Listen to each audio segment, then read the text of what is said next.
Video is going to take place in Chicopee in Springfield, Massachusetts. It's at the Calvary Cemetery, going to the St. Matthew Cemetery. These are the two oldest cemeteries in Western Massachusetts. And we're looking at the baby section. Now, there's stone backs here, which is bizarre, because most baby sections have very few stones. A few of these stones, like 10 of them, belong to babies. The other ones do not. So the baby section here is very large. It goes more to our right also.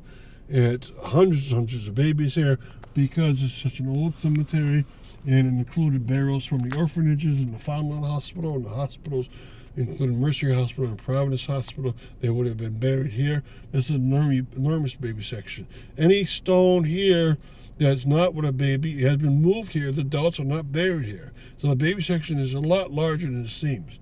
And those stones have been moved from the section that's right in front of us, because it kept getting flooded here from the Chicopee River, and they got tired of that, and they moved all the stones off of this section back into that baby section.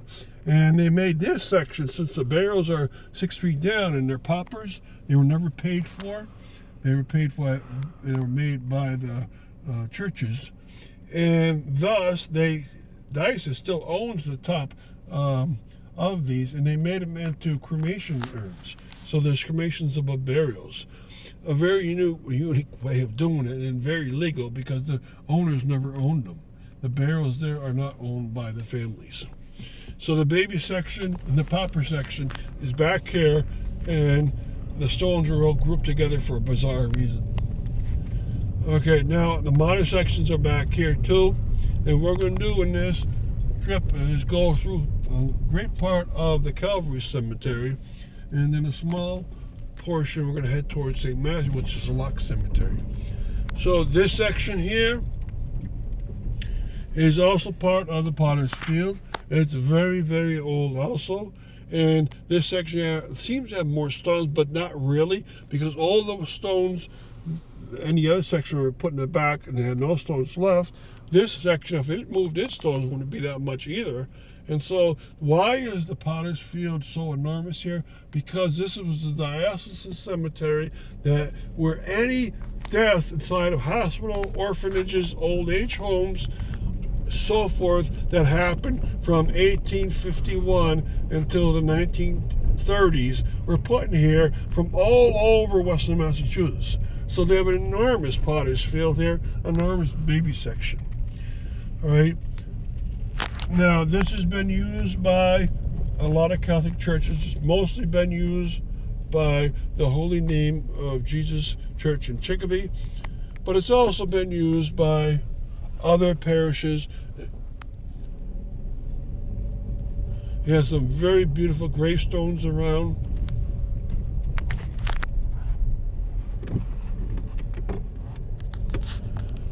Now we're going back into another section that seems to be empty of stones. So towards the back here, and what's happened here, this is the individual section where the burials were paid for by the family, but they didn't have enough money to pay for a stone. It was so expensive just to get a coffin and a burial location. And so back here, it's not a Potter's Field, but it has the look of it, and very few stones are around, which is extremely sad. Now I'm going to show you a very special location. Come to the southeast or southwest corner of the cemetery. There's a little notch. There's a little notch behind this beige house in the woods, and into that notch you go, and you'll find a person that committed suicide back here. And he was placed back here. The one with the flowers is the man that committed suicide. Next to him is his daughter when she died about 80 years after him. She was a young girl when he died. She wanted to be there with her father. So this is the only identifiable suicide person I've ever seen in the cemetery with a stone.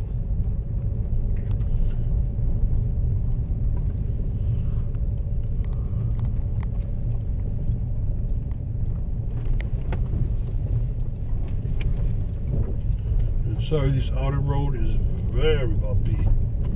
Now what we're going to do is go out to the edge here and then come back in because there's no crossroad up in the front.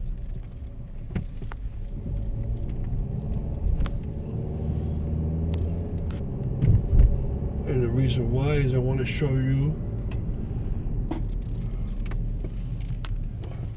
one more special place. Sorry about the sun for a while, but we'll try to fix that situation. And this special place that I'm talking about is right to the side here. The crucifix with Mary and Mary Magdalene, and it has the nuns of Notre Dame that served the parish schools, and also there's many interesting stones around there that are family stones. So this cemetery has an enormous amount of family stones towards the front middle. And now if you're thinking about a place where there's a priest circle, since this was a diocesan cemetery and heavily used though by Holy Name, it never really developed a priest circle because it served every Catholic church. By necessity, they wanted it such, and so you have a case where there's no special area. Now, Father Bonneville from the Assumption Church is buried towards the front left as you look into it. But the most important burial of a priest is right in front of us, the Righteous Reverend John Conlon, born 1866, died 1954, pastor of the Holy Name Church 1905 to 1953, ordained 1891. Now, due to the abstraction, that's 48 years he served as the head pastor of the Holy Name Parish. Can you believe it? That is the longest I've ever seen for a Catholic pastor. And so what we're going to do now is we're going to go out of the cemetery. A lot of grand monuments along this section of this road. And they realize that this is where the modern stones go off to the side here. And that's why they're well paved. And the other sections are not well paved because people have to come in to a well paved section. And what we're going to do is we're going to drive off to another cemetery. It's very close by. It's hard to imagine how close by it is, 100 yards away. We're still at the very tip of the Calvary Cemetery.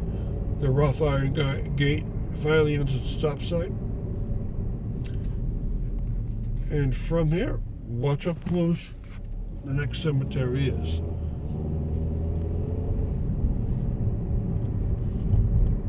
And what I'm going to do is going to drive by it, and then we're going to take a U-turn, and we're going to get to see the cemetery. It's now on my left, but after I take the U-turn, I'll be on your right.